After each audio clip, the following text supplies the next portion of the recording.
enthusiasm all over the world.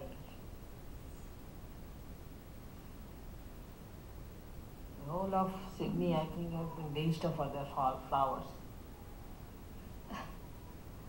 And such nice things to say.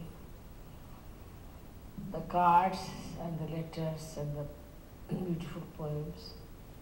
The children are singing beautifully.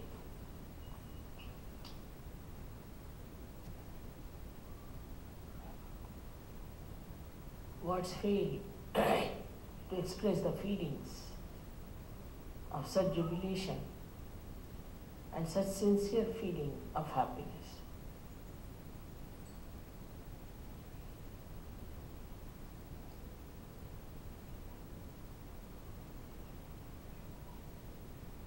You needed a mother to look after you, to care for you, and to be able to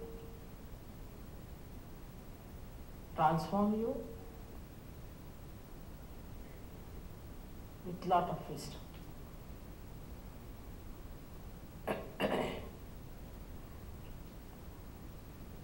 So every birthday I find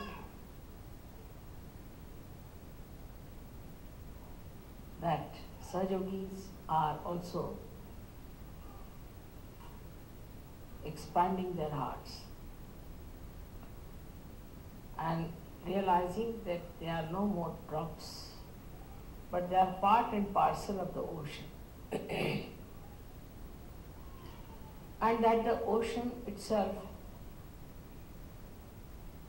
is going to strengthen them and look after them. It's the ocean that is going to nourish them. And the same ocean is going to guide them. So the connection between a drop and an ocean has to be fully established. So the limitations of a drop have to be absolutely resolved into the greatness of the ocean.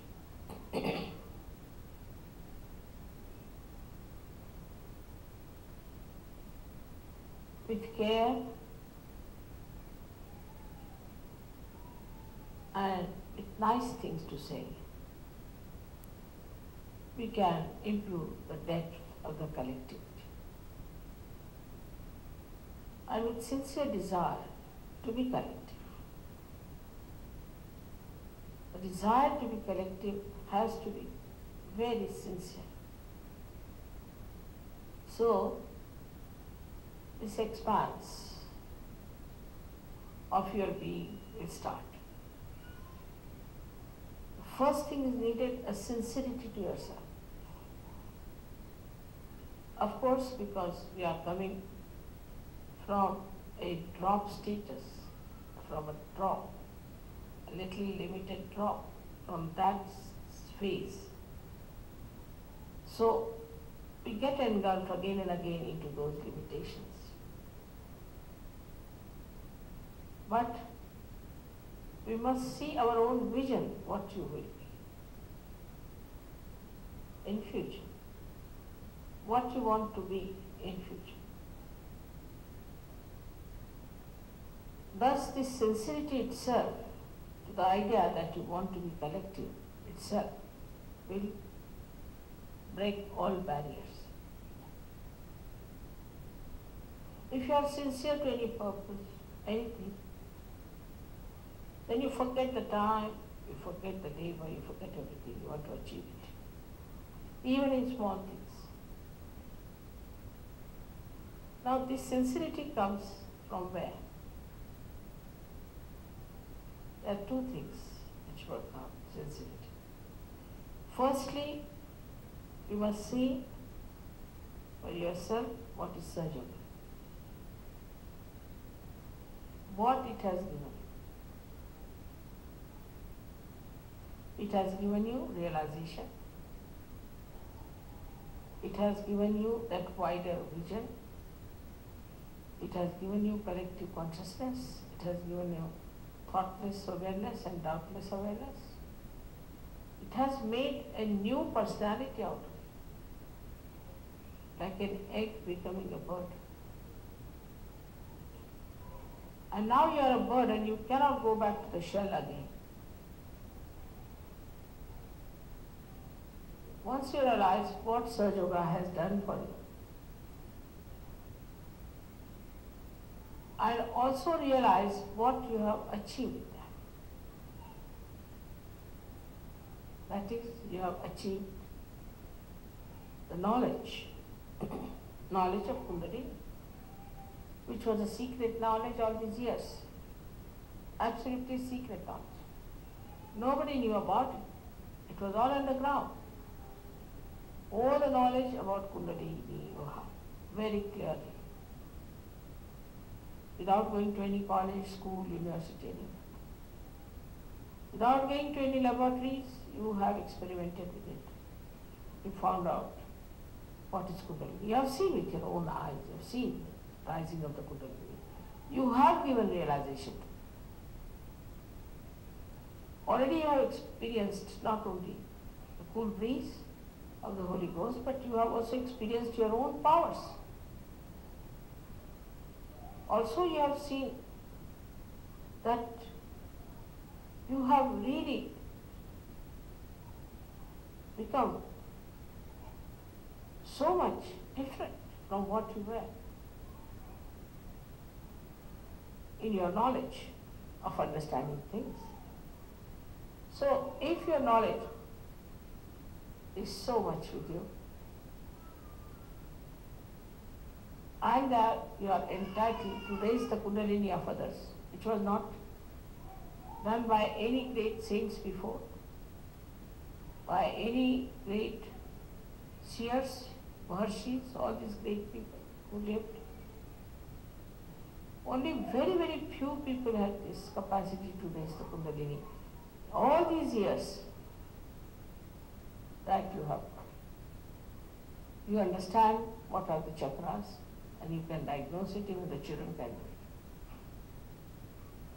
Which we don't realize is something so great.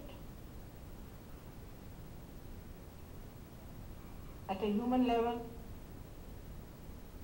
we didn't know a word about it. We never even had heard the word Kundalini. And in such a short time, you have become so knowledgeable. That's the blessing of Sadhu. So when you see this, that you have so much knowledge, and the light of your attention, how it works, and then you see so many blessings that work out, and how automatically, just without doing anything, you achieve results. You are amazed, and you can't understand how it has happened, how it has worked out. Suddenly I was there, this happened. Suddenly I was there, that happened. How? This ocean is every moment into all details working out.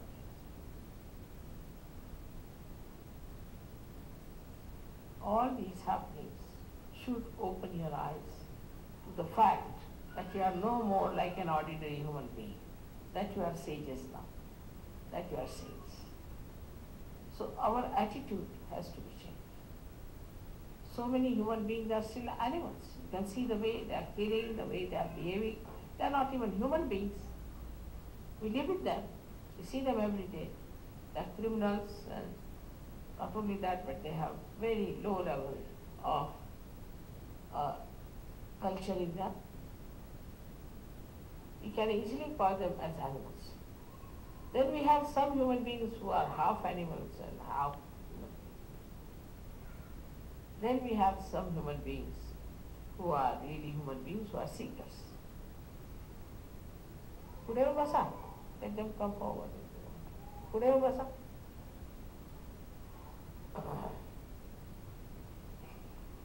And this